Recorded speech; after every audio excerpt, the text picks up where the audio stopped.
This is the Bahamas Tonight, the Northern Edition. Good evening, I'm Sabrina Brown. Thank you for joining us.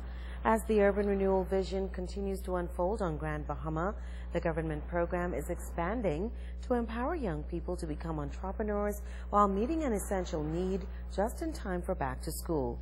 As Joan Davis-Roll reports, the Minister for Grand Bahama is predicting that this innovative initiative is just the beginning of greater things to come.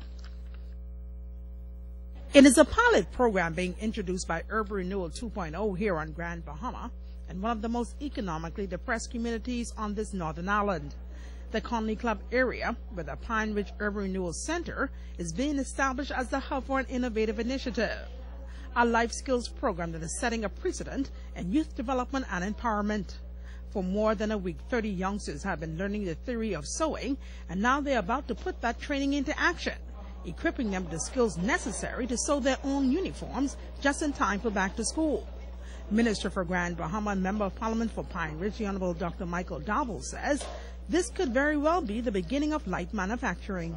It's a program geared to attract young women who are interested in the seamstress industry to be a part of producing their own garments and also producing garments for their families.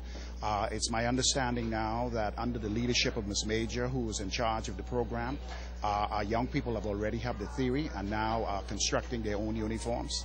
I believe this is an excellent program, and I'm certain Ms. Michelle Reckley and her team will be putting this program to all the centers in Grand Bahama and hopefully throughout the country. Leading the Urban Renewal 2.0 charge here on Grand Bahama is Deputy Director Michelle Reckley. The program, she says, is a prime example of not giving a man a fish, but teaching him how to fish, hence promoting social and economic empowerment. Last year, our seamstress made the uniforms and we gave them to the students. After this process would have happened, we hope that next year that these girls would be able to teach a little sister or a neighbor or a cousin or a friend. It is so important for us to empower our people to empower themselves. And it starts at this young age where they can do for themselves and help others, because it's not good all the time to have a hand-me-out or a hand-me-down. But when you sit and you take that material, you cut that yourself, you pleat that yourself, you hem that yourself, and you know, this is mine. I made this. This is a part of me. Among the urban trailblazers are instructor Dorothy Major and participants Nika Julian and Simone Gibson. I do it free of charge. It's a way of giving back to the community, and I've always been taught always to help others and always to do whatever you can to assist wherever there is a need, and so here I am. I feel good because, number one, Mommy don't have to spend too much, and I'm making it, so it's exciting. I feel good. Instead of we ran them a long skirt, I ran a good length skirt. Thank you, Urban Renewal, for preparing us for back to school. The goal of this pilot program by Urban Renewal is not only to establish it here on Grand Bahama, but establish it at urban renewal centers throughout the country. Reporting for ZNS Network News, I'm Joan Davis-Roll. A Bahamian consulting firm is spreading its wings and stepping into a new territory. Tonight, the president of the company is talking about this new initiative. Knowledge is power, and power gives one the ability to accomplish anything. It is against this backdrop that Benchmark Consulting Services has set out to empower anyone seeking higher learning. President Billy Bowe says the company recently launched its e-learning platform, which focuses on personal and professional development. We have so many courses that we are available to offer to anyone, an individual who wants to enhance their professional or their career development.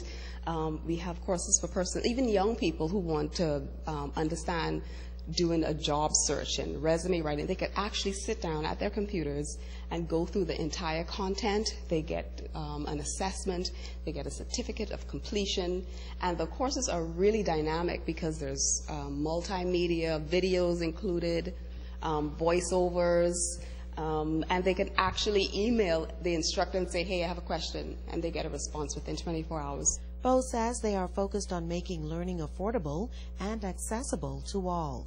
Sometimes it's impractical for people to go to a classroom.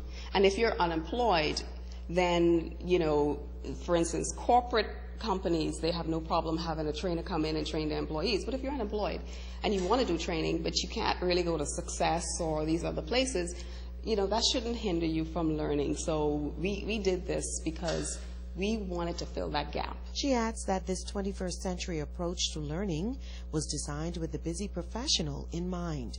We're talking about something that's really going to supplement, I think, some of the training that happens in the classroom, but it'll take it a step further because you could be at home just sitting around and learning something, and this is really good quality content because that's one of our biggest we really believe that the training has to mean something. As Grand Bahama remains poised for an economic turnaround, Bo believes now is the time to prepare for opportunities on the horizon. I think we are in a place in the Bahamas or in Freeport, Grand Bahama, where opportunities will come up, but you have to be ready.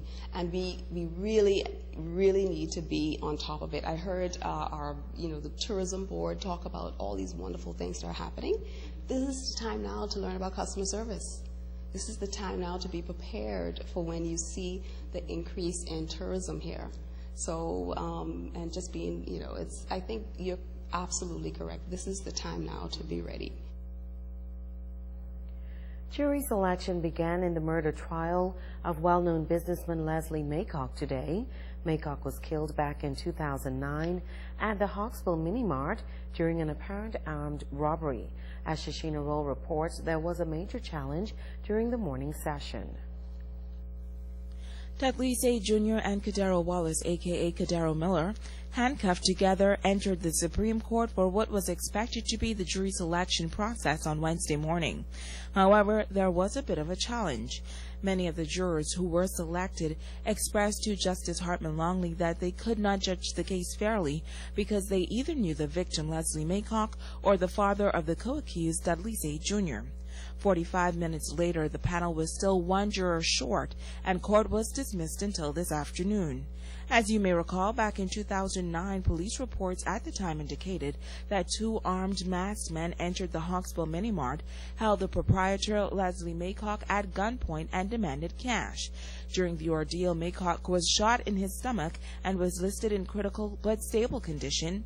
He later succumbed to his injuries 1 week later. Tatlise Jr. and Kadaro Wallace, a.k.a. Kadaro Miller, are both charged with murder and armed robbery. They pleaded not guilty during the morning session. Sade is represented by attorney Simeon Brown, and Wallace, a.k.a. Miller, is represented by Osmond Johnson. Justice Hartman Longley is presiding. The jury selection was expected to continue throughout the afternoon. Shashina Roll, ZNS Network News. Police in Abaco discovering what is suspected to be illegal drugs on Tuesday. According to reports, officers, while on patrol in the Dundas Town community, observed a group of men near a building acting in a suspicious manner. Officers stopped and the men fled the area. Reports say while searching the area, officers discovered a white plastic bag containing a white powdery substance suspected to be cocaine with an estimated street value of $25,000. No arrest was made in this matter. Investigations are continuing. Stay with us. There's more news after this.